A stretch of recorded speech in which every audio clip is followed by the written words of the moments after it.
Hello students, we are going to start second chapter in chemistry. Is matter around us pure? You have learned the first, matter in our surrounding. This is the second of chemistry. Now all of us know what is matter. Matter is the substance which occupies space and which has some mass. So matter is, it has some mass and it occupies space. It is matter. Now about the physical states of matter, all of us know matter has three physical states, mainly three. There are others also like solid, liquid and gas. If we consider about the chemical composition of matter, so it can be classified in a different way than of physical. So chemically, depending upon the chemical constituents of matter, matter can be divided into two forms. One is pure substances, other are, we do not write impure but we write mixtures. So matter chemically can be present in two states. One is the pure matter, pure substances, and other are mixtures. So there is a difference between pure substances and mixtures. The main difference is pure substances, they are made up of same type of particles. All the particles in pure matter, they are of same type. In mixtures, it is a combination of different types of particles and also their composition is not fixed. Their proportion is not fixed. Then it is a mixture. So, in scientific language, we do not call mixture as impure substances, but we call it as mixture with different composition and indefinite proportion of different components. So pure is having same type of particles. Again, pure can be divided into two. First is elements and second is compounds. So now we should know what is the difference between elements and compounds. What are elements and what are compounds? Both are pure. So element is the basic form of matter. First of all, it is being defined by one of the most very important, very famous scientist, Lavoisier. In the first chapter, you have learned about Lavoisier, about the chemical laws of Lavoisier. So Lavoisier first defined element. How? He said that element is the basic form of matter, or it is the unit of matter, basic form of matter, and it cannot be divided further into its constituents. This is the basic. So by chemical reactions, it cannot divide further. All the particles in the elements, they are of same type. And the examples of elements are metals, non-metals and metalloid. Some of the common examples are, suppose all of you know copper. It is a metal and formula is Cu. All of you know iron, formula is Fe. So these are elements. All of you know hydrogen, the formula is H. This is a metal, this is a this is an element, this is an element, this is an element. Likewise, oxygen. All of you know all these elements, these are elements because they are the basic forms and they cannot divide further by chemical reactions. And what do we mean by they are having same particles? Suppose this is copper. So particles here we mean atoms. So all the atoms in a copper wire, suppose it is a copper wire or copper plate, all the atoms are of copper. So they are same. That's why it is an element. Likewise, if we take oxygen, all the atoms in oxygen gas, they are of oxygen. No other contamination is there. That's why it is an element. So what is an element? Element has all its particle. Now we know these particles are atoms. All the particles same in elements. So these are some examples of elements, and further these elements, they are divided into metals, non-metals and metalloids. There are three categories of elements. All these metal, non-metal and metalloid, they are pure elements having same type of particles. Till date, we know about 118 elements in periodic table. You will learn in 10th class, and out of these 92 are natural and rest are man-made. So 118 total elements in the periodic table. Now we have some more also. 92 are natural and rest are man-made. Most of the elements, they are in solid state.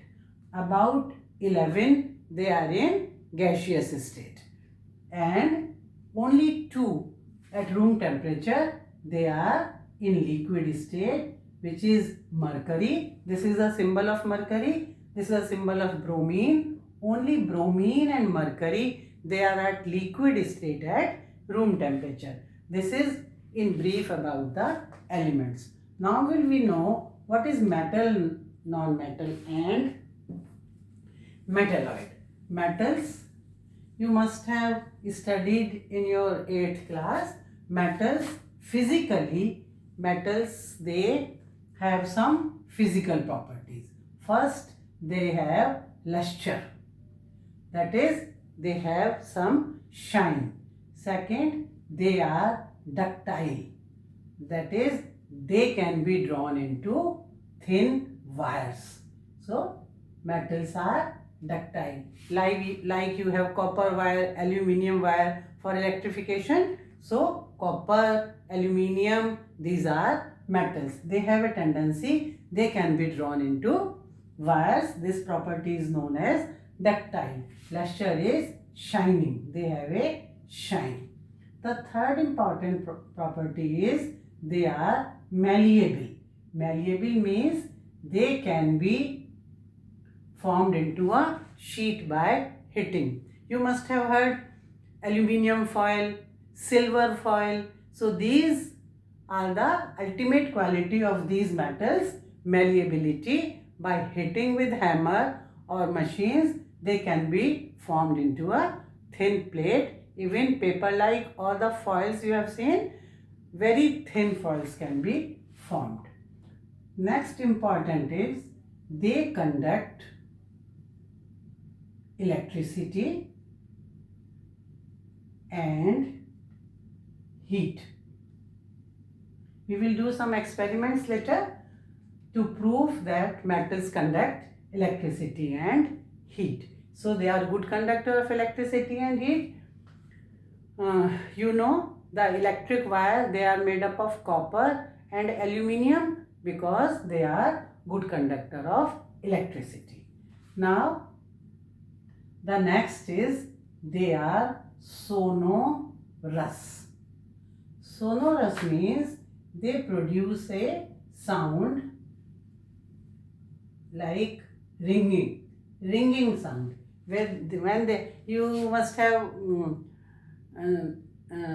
You must have seen the bell of your school. If it is put by a hammer, a ringing sound is there. So because it is made up of some brass or copper, the bell is there. So this quality is known as sonorous. When they are hit by some hammer, they produce this ringing sound. These are some simple physical qualities of metal. For non-metal, they are non-lustrous, but some exceptions are always there in chemistry. Iodine. it has some luster which is a non-metal. So first I will write some examples of non-metal. Mostly they are gases, like hydrogen, you know the formula, like oxygen, you know the formula, and nitrogen. Then many iodine, bromine, chlorine. So these all are, even carbon. So these all are non-metals. These are the simple symbols: hydrogen, oxygen, nitrogen, iodine, bromine, chlorine. If we write in form of gases, then we have to write Cl2, Br2, I2 and carbon, sulfur. So these all are non-metals. Mostly they are gases and solids also. And liquid is bromine. So these are the examples of non-metal. Now what are the physical qualities of non-metal? They don't have luster. But exceptions are there in chemistry. Iodine, which is a non-metal, it has luster. Then they are non-ductile, they are brittle. They cannot form wires. They are not malleable as they are brittle. They do not conduct heat and electricity. But one of the most important exception for this is graphite. Graphite is a good conductor of electricity, though it is an isotope. It is a form of carbon. Graphite is a form of carbon which is a non-metal, but it is a good conductor of electricity. Now they are non-sonorous. They do not produce sound on ringing. So these are some physical qualities of non-metal. Now the third term is metalloid. What are metalloid? Metalloid are in between metals and non-metals. They have some properties of metal and some properties of non-metal. You should learn the name, 2-3 names of metalloids: boron, germanium and silicon. Learn these three only: boron, germanium and silicon. Silicon, you know, they are used for trapping solar energy. So solar cells are formed by silicon. So these are metalloid, having properties in between metal and non-metal. So this is about the physical states of elements. Physically, these qualities are present in element. Now chemically, you know, only one type of particles or one type of atoms are present in elements. Now coming to the compounds, what is the difference between elements and compounds? Elements are also pure, compounds are also pure. So what is the difference? The difference is compounds, they are made up of two or more than two elements when they are present together in a fixed proportion. Have you understood what I am saying? What are compounds? Compounds are two or more than two elements when they are present together and in a fixed proportion or fixed value. So then it will form compound. We will take some examples. The simplest one you know are, this is the formula of carbon dioxide, this is the formula of water. Water is a compound. Carbon dioxide is a compound. Why? Because carbon is an element. Carbon is an element. Oxygen is an element. So two elements together, they are present together but in a fixed proportion. How the proportion is fixed? I will tell you. This is water. Again, a compound. How? Because it is made up of element hydrogen and element oxygen. How the proportion is fixed? The atomic mass of hydrogen is 1, so 1 into 2. 2 is the atomic mass of hydrogen. The atomic mass of oxygen is 16, so 16. The proportion is 2:16 or 1:8 by mass. So hydrogen, this water has fixed proportion of hydrogen and oxygen by mass as 1:8, or it has 2 atoms of hydrogen and 1 atom of oxygen to make one. This is also known as molecule, one molecule of hydrogen. Likewise, here also 1 atom of carbon and 2 atoms of oxygen, they make one molecule of carbon dioxide, which is a compound. Why it is a compound? Because it is made up of 2 elements, not more than one. We can take an example of a compound which is having more than 2 elements. Hydrogen is an element, sulfur is an element, oxygen is an element. This is sulfuric acid. The formula of sulfuric acid, H2SO4. So it has 3 elements, hydrogen, sulfur and oxygen. So it is also a compound. And this is one molecule of sulfuric acid. Now I will tell you what is the difference between element, molecule and compound. So this is now, have you understood what is compound? Compound is 2 or more elements in fixed proportion. Here proportion is also fixed here. 2 atoms of hydrogen, 1 of sulfur and 4 of oxygen. It will make a compound H2SO4 or sulfuric acid. So this is about compounds. Now I have used a term molecule. Now what is a molecule? What is the difference between a molecule and a compound? Very simple. Molecules, they are of 2 types. Molecules of elements and molecules of compounds. So molecules are of 2 types, molecules of elements and molecules of compound. For example, all of you know this is oxygen gas. This is a molecule of element oxygen. It is not a compound. We cannot say it compound because it is having only 1 element, and compound should have 2 or more than 2. So oxygen is oxygen gas. This is oxygen gas, is not a compound. It is a molecule of the element oxygen. Likewise, hydrogen is also a molecule, nitrogen is also a molecule. So these are molecules of element. Like sulfur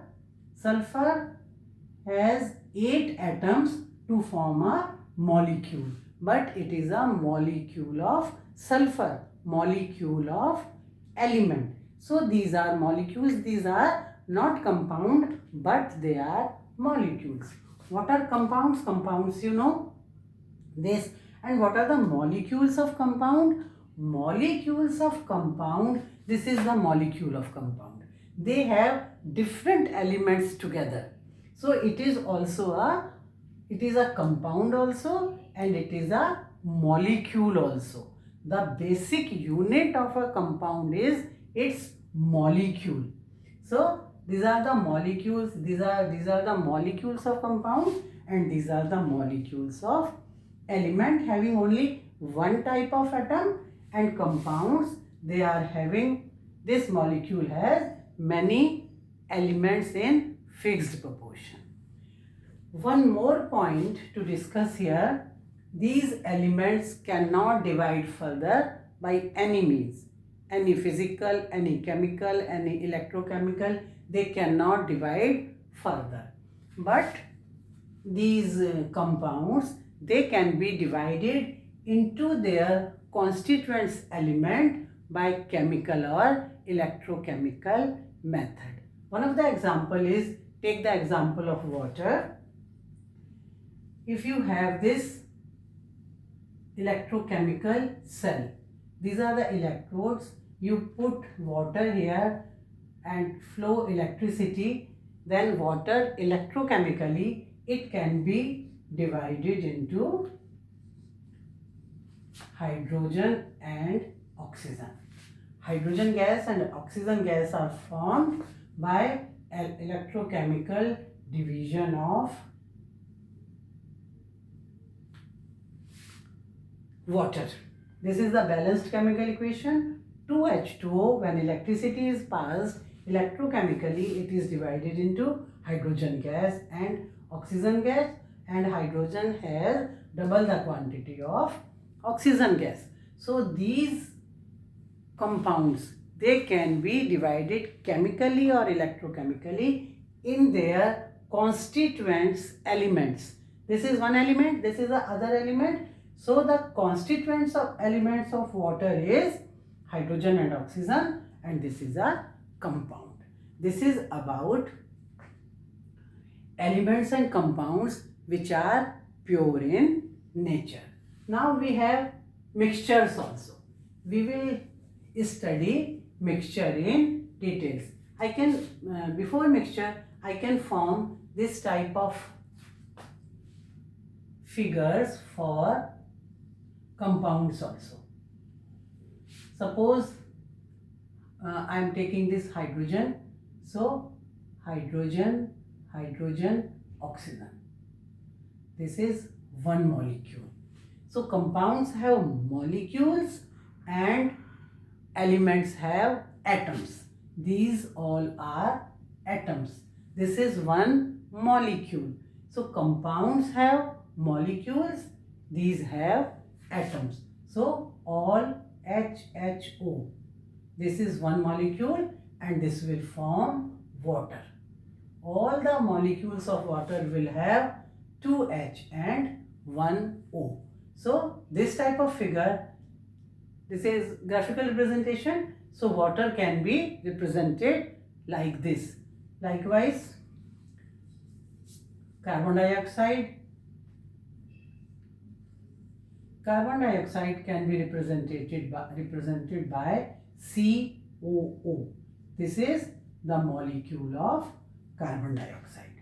So this is how we can represent compounds and atoms.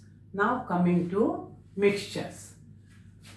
Mixtures are, as you know, they are not pure substances and we do not call them impure, but we call them mixture. As the name indicates, it is two and more elements or compounds even, they are mixed together and it forms a mixture and their proportion is not fixed. A very simple is sand and some sulfur. Suppose you have taken sand and coal particles, which is carbon. You mix any part of sand with any part of coal. It is a mixture and both its constituents, carbon, coal and sand, you can see separately and they have their physical properties separately. So mixture, it is formed by elements, many elements or compounds mixed together in any proportion and they can be separated by physical means. Even physical like filtration, like evaporation. All of you know seawater. Seawater is a mixture of salt and water, and if it is evaporated, water will evaporate in the form of water vapor, and we have as a sedimentation, we have salt or NaCl. So by physical means, many physical means, mixtures can be separated into their constituents, and we will learn many types of separation techniques of mixtures after this. And mixtures again, they are of two types. One are known as homogeneous mixtures and other are known as heterogeneous mixtures. So what is the difference? Homo means same, or similar. If the composition of the mixture is same, then it is known as homogeneous.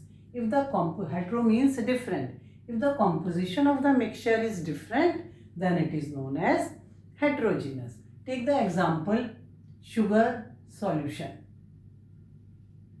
salt solution.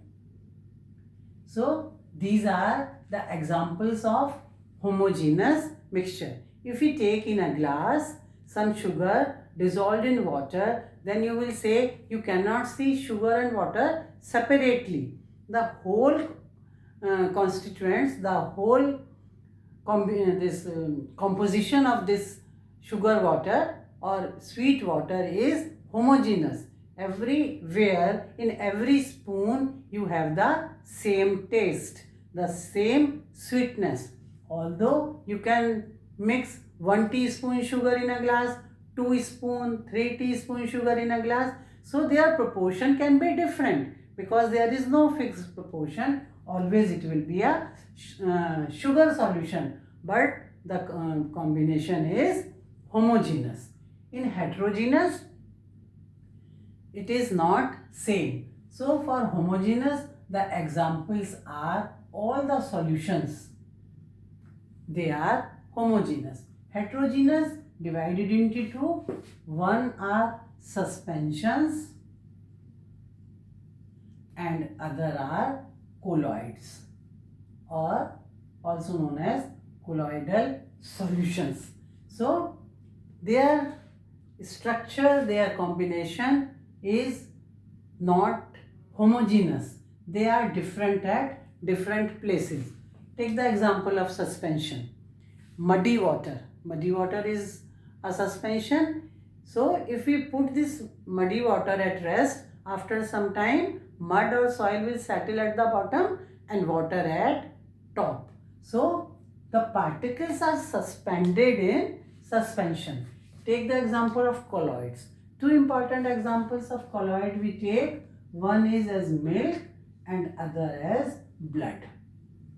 These are two important examples of colloids, milk and blood. Although they look homogeneous. If we see milk in a glass, it looks the similar composition all over the glass, but they are not true solutions. They appear like solutions, but they are colloids. And we will study their further properties of suspension, colloid and mixture in detail in the next video. So it is in brief about the matter chemically divided into two, pure and mixture. Mixture we will study in detail in the next video, and about the pure substances, elements and compounds we have discussed in brief in this video. This is all about this. Thank you.